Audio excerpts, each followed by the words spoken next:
Ahora tenemos un invitado muy especial. Se trata del expresidente de Bolivia y líder de la oposición en ese país en la actualidad, Jorge Tuto Quiroga. Gracias, señor Quiroga, por estar aquí. Muchas gracias. Muñoz, gracias por estar aquí con nosotros. Gracias y bienvenido, señor Quiroga. Gracias, muy amables a ustedes por la Señor invitación. Quiroga, ha pasado usted aquí por Washington y ha acudido ante la Comisión Interamericana de los Derechos Humanos de la OEA, porque usted tiene algunos reparos con respecto a lo que va a ocurrir en las elecciones presidenciales del año entrante en Bolivia. El presidente Evo Morales, quien empezó su tarea como jefe del Estado boliviano en el año 2006 y fue reelegido en el año 2010, quiere presentarse nuevamente a la reelección en el 2014. Pero la Constitución boliviana del año 2009 prohíbe que un presidente pueda ser reelegido 2 veces. Sin embargo, el pasado mes de abril el Tribunal Constitucional boliviano avaló la posibilidad de que Morales se presente nuevamente a un tercer periodo, porque dice que como la Constitución fue expedida en el año 2009 y él empezó a gobernar en el 2006, no debería tenerse en cuenta el primer mandato de Morales. La pregunta es, ¿cree que su demanda o el hecho de que usted acuda ante la Comisión Interamericana de los Derechos Humanos puede prosperar? ¿Usted cree que hay alguna posibilidad de que Evo Morales no sea candidato en las elecciones del 2014? Mire, lo que yo quiero es que se respete la democracia, Juan Carlos. Democracia es elecciones libres y periódicas. Eso tenemos en Bolivia todavía. Pero también es instituciones independientes. En Bolivia no existen. La justicia está sometida al gobierno de Evo Morales para perseguir a opositores y permitir avasallamientos y atropellos del gobierno. Tenemos más de 700 compatriotas bolivianos que han buscado asilo o refugio en el exterior en democracia. Ese es el grado de persecución judicial. Prensa libre, atacada, amedrentada, muchos canales de televisión comprados por testaferros venezolanos, amigos del actual gobierno. Y esta violación es muy grave, porque en democracia es sagrado, como decía el presidente Sarney de Brasil, que los presidentes sepan hacer maletas en la fecha establecida. Uribe hizo maletas después de 2 mandatos en Colombia. Lula hizo maletas después de 2 mandatos en Brasil. En Bolivia la Constitución decía 2 mandatos, Morales los usó. El acuerdo a la Constitución no solamente está firmado, promulgado por Morales, sino votado por el pueblo boliviano. Esa Constitución se votó en las urnas, todos votamos para que se ponga en vigencia. Había en esa mesa, Juan Carlos, mediadores internacionales, delegados de Brasil, de la OEA, de Naciones Unidas, de la Unión Europea, que vieron el acuerdo, que tienen informes. Sobra la evidencia de que está en curso lo que yo denomino un Fujimorazo 2000, versión Evo Morales 2014. ¿Qué hizo Fujimori el 2000? Exactamente lo mismo, el tercer mandato en contra de la Constitución, con la interpretación denominada auténtica, que la primera no contaba, que la segunda es la primera y que la tercera es la segunda. Ese mandato forzado. Y al mismo tiempo quiere apresar, encarcelar a todos los que pensamos diferente. Es exactamente lo que hizo Fujimori el 2000. Someter la justicia, doblegar a los medios de comunicación, perseguir la oposición y buscar tercer mandato. ¿Qué dijo? Revisa el informe. Comisión de Derechos Humanos de la OEA. 2000. Esto viola los derechos fundamentales y pide nuevas elecciones. En Perú hicieron un informe franco, claro y durísimo. ¿Y qué pidieron? Nuevas elecciones. Llegaron un poco tarde. Aquí en Bolivia pueden llegar temprano y les estoy pidiendo que lo hagan. Sin embargo, usted compara esta postulación de Morales con el Fujimorazo, pero Fujimori se tomó el poder en el 92 y disolvió el Congreso. ¿En qué se parece lo que está haciendo Morales con lo que hizo Alberto Fujimori en el Perú? Se parece si uno del informe de los derechos humanos de la OEA del 2000 reemplaza Perú por Bolivia, la descripción es la misma. El gobierno tomó la justicia. No estoy comparando el cierre del Congreso del 92, el informe del 2000 en Perú estoy hablando. ¿Qué había hecho Fujimori? Fujimori había copado todos los poderes para que interpreten y digan que podía buscar un tercer mandato, exactamente lo de Morales. Tenía los canales comprados. Recuerdas que muchos dueños de medios de comunicación tuvieron que salir del país, exactamente lo mismo que Bolivia.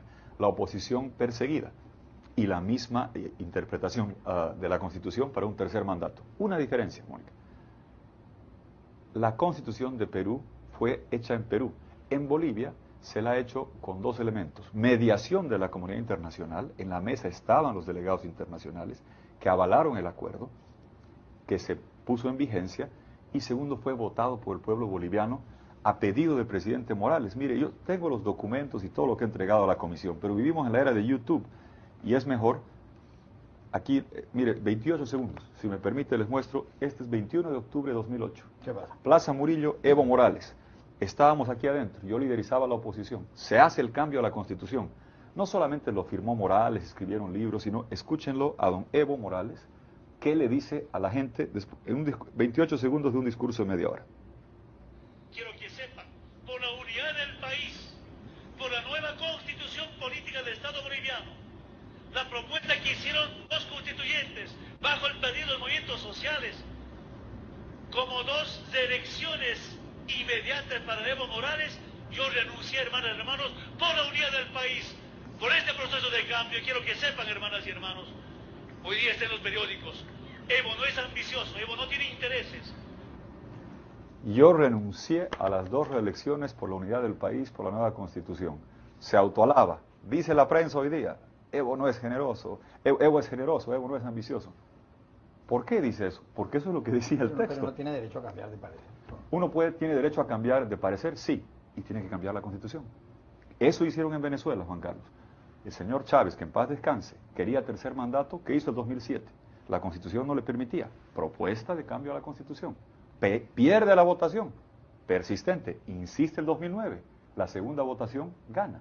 Uno tiene derecho a cambiar de criterio, pero no por cambiar uno de criterio puede pretender que la Constitución que está escrita y la ley electoral que está escrita, firmada por el señor Morales, que hemos votado los bolivianos, eso no cambia. Si cambió de criterio, cambia la Constitución. ¿Qué debería hacer? Exactamente lo de Venezuela. Proponer una enmienda a la Constitución que autorice 20 mandatos, monarquía o lo que quiera, y pedir a la población boliviana que vote. Ese camino no es el que escogieron. ¿Por qué? Porque saben que el pueblo boliviano rechazaría un intento de prorroguismo autoritario y por eso han instrumentalizado la justicia.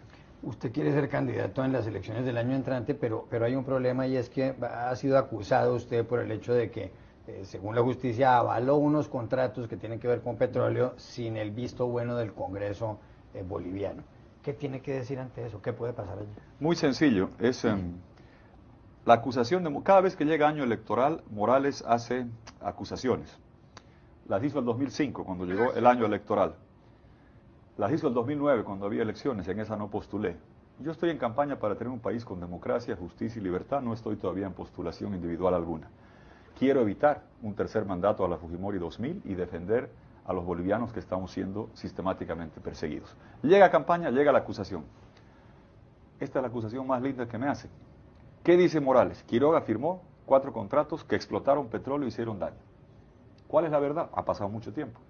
El año que Quiroga estaba presidente, Quiroga no firma nada. Firma la empresa autárquica de petróleo y yacimientos. 4 contratos. ¿Para qué? Para explorar lo que queremos los bolivianos. Que vengan empresas a explorar y descubrir más gas, que nos hace falta. Vienen en estos 4 contratos, Vuelta Grande Norte, Río Hondo, Ingre, Aquío.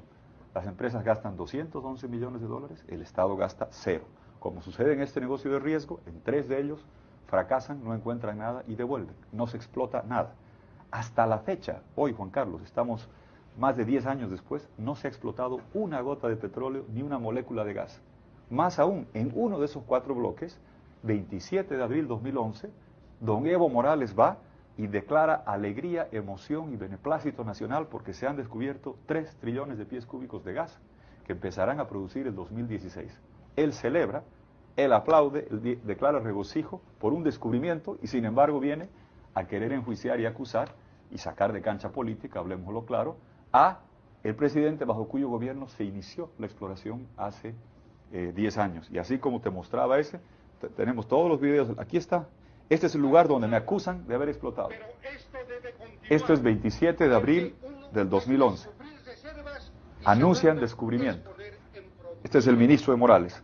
Ahí está Morales, otra vez, con casco, anunciando descubrimiento. Si Evo Morales lo está haciendo tan mal como usted dice, ¿por qué tiene el apoyo, un índice de aprobación del 57% según una encuesta que acaba de salir hace pocas horas? A ver, primero es que los precios económicos son favorables.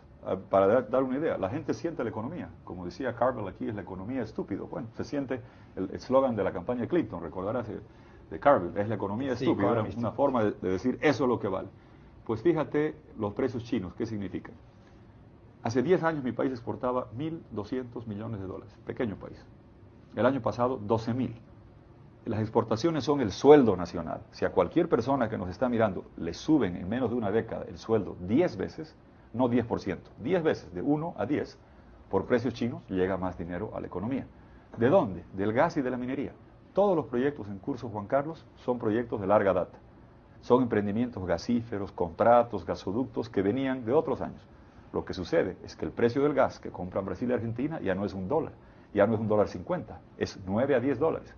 Los precios de la minería, estaño, zinc, plomo, plata, 4 o 5 veces más altos, con los mismos emprendimientos que venían de larga data. No hay ningún emprendimiento nuevo. Esa es una parte de la justificación. Y la otra, y yo soy muy renuente a comentar encuestas en un país pequeño, donde hay medios de comunicación sometidos por una publicidad avasallada, enjuiciados, el ícono del periodismo boliviano, José Gramón de Moragas, un jesuita español de casi 90 años, que llegó hace 60 a Bolivia, enjuiciado, amedrentando a la prensa, y también muchas encuestas que se hacen a gusto de los poderosos.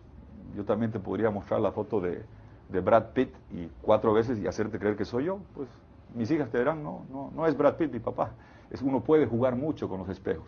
La mejor demostración que el gobierno no tiene ese apoyo es que si lo tuviera, hubiera pedido al pueblo que vote el cambio a la Constitución, como hizo Chávez en Venezuela. Un referéndum. Un referéndum, 51%, para cambiar la Constitución y que le permitan postular. Si realmente tienen ese apoyo del que se jactan tener, hubiesen hecho ese camino y no el subterfugio para habilitar una candidatura tercera que es de facto y que es golpista. ¿Usted no cree que cualquier persona en el resto del mundo pensará, hombre, es lógico que Evo Morales sea el presidente de Bolivia porque Evo Morales es un líder indígena? Bolivia es un país donde hay de los 10 millones de habitantes, un 30% son de origen quechua, un 25% son de origen aymara, un 15% de la población es mestiza, son datos del almanaque del diario de New York Times. ¿No cree que Evo Morales representa más a ese país, a Bolivia, que una persona, por ejemplo, como usted? Mire, en Bolivia somos una mezcla de sangres y de razas. El señor Morales no habla idiomas nativos, no habla quechua ni aymara, como decías. Primer dato. Segundo, es el porcentaje de población indígena en el último censo que recién se ha hecho ha bajado de más de 60% a poco menos de 40%. Un descenso dramático de autoidentificación racial, porque la gente lo que quiere es ser boliviana, principalmente. La gente joven quiere tener las iPods, quiere tener los celulares, quiere parecerse más a Steve Jobs o a Zuckerberg, los íconos de la alta tecnología, es para allá donde está yendo el mundo. Y yo creo que lo peor en política es empezar a clasificar a la gente o dividirnos por regiones, por sangres, por grupos étnicos. Hace un daño enorme esa clase de cosas. En Bolivia, los quechuas, los aymaras, tenían voto universal, podían ingresar al autobús, al estadio, 15 años antes que los negros en Alabama o Mississippi. Bolivia estuvo por delante. Víctor Paz Estenssoro, el hombre más grande, dio voto universal y derechos civiles igualitarios absolutamente a todos. En democracia, lo que la gente tiene que escoger es la propuesta que mejor trabaje para todos los bolivianos y no necesariamente empezar a buscar a alguien en el espejo de la misma edad, de la misma región, de la misma complexión, porque eso es hacer política por división y no por unión. Y yo creo que lo que Bolivia principalmente quiere ahora es unidad entre todos y no la división sistemática que ha venido aplicando este gobierno de clases, de regiones, de grupos etarios. Sistemáticamente la ha venido aplicando. Y fíjate, este gobierno que se dice indígena es el primer gobierno en la historia de Bolivia, Juan Carlos, que está tratando de hacer una carretera por un parque nacional indígena. Es como meterte un cigarrillo encendido al pulmón, hacer una carretera por medio de un parque nacional indígena. Tipnis. Y ha habido una represión violenta del gobierno de Evo Morales contra indígenas que querían proteger ese parque. El presidente Morales decía que le encantaba la película Avatar, defender a los pobres grupos de los que venían a invadir. Y resulta que en la vida real él estaba del lado de la invasión, haciendo una carretera por un parque nacional para extender la zona cocalera de cultivos, porque la tierra se agota. Él es dirigente cocalero, no es dirigente indígena, y quería extender la carretera por un parque nacional para sembrar más coca, destruyendo un área protegida de grupos indígenas que hicieron una protesta, y fueron duramente reprimidos por el presidente que se decía defender esos intereses. En este año 2013 el Producto Interior Bruto en Bolivia aumentó un 5,3%, en lo que llevamos del año 2013 hasta el mes de septiembre. con respecto al mismo periodo del año anterior. El Fondo Monetario Internacional preveía un crecimiento del PIB del 4,8%. Esto, por supuesto, arroja un resultado positivo para Evo Morales. La pregunta, y es la última que le hago, es, ¿hace algo bien Evo Morales? No, mire, hace muchas canchas de fútbol, promociona el deporte, hace cosas buenas. Creo que tenía un enorme capital político externo, lo podía haber usado de mejor manera. Los datos económicos, ¿qué te están reflejando? Bolivia es el único país de América, el único, que exporta 22% del producto abriendo una válvula de gasoductos y campos que venían de muchos años. Lo que sucede, Juan Carlos, es que el precio de ese gas en Brasil, en Argentina, está a niveles 6-7 veces más altos que los que tenía cuando empezó la gestión Evo Morales. 6.000 millones de dólares de exportación, abriendo válvulas para que salga gas de campos a través de ductos internos, de ductos externos, y merced a contratos que vienen del 92, del 99, del 2002. Lo que llegó ahora son los precios chinos, y eso te explica en gran medida esas tasas de crecimiento. Bolivia es un país gasífero por excelencia, y no tienes que tener ni un camión, ni siquiera 3 personas. Abres la válvula, 22% del PIB en exportaciones. Antes era 3 o 4. Lo que pasa es que ahora tienes precios contractualmente estipulados que están extraordinariamente altos por el influjo de la economía china sobre Sudamérica. En general, todos en Sudamérica, Juan Carlos, nos hemos beneficiado, porque todos exportamos energía, comida o minerales. Centroamérica y Caribe, que nos estarán mirando diferente, importan energía y comida, y la bonanza china les encarece los precios en Centroamérica y nos trae muchas exportaciones en Sudamérica. Bolivia es un ejemplo de eso, y ahí están los datos para corroborar. ¿Cuál es mi preocupación? Que a nombre del buen momento económico de precios chinos se está despilfarrando la bonanza, no hay nueva inversión, no hay nueva producción, el narcotráfico está campeando a sus anchas, se ve asesinatos de sicarios todos los días, la criminalidad y violencia dentro de Bolivia y en Brasil sube proporcionalmente a la producción de cocaína, que se está extendiendo enormemente, y mientras tanto la democracia duramente golpeada, porque se está callando la prensa libre, porque se está persiguiendo a la oposición y se está buscando un tercer mandato que viola la Constitución. Eso es lo que me preocupa, que se pierda la democracia, que se encumbre autoritarismo, que reine el narcotráfico y que se despilfarre esta coyuntura económica tan favorable y extraordinaria, que veremos cuánto tiempo más puede durar.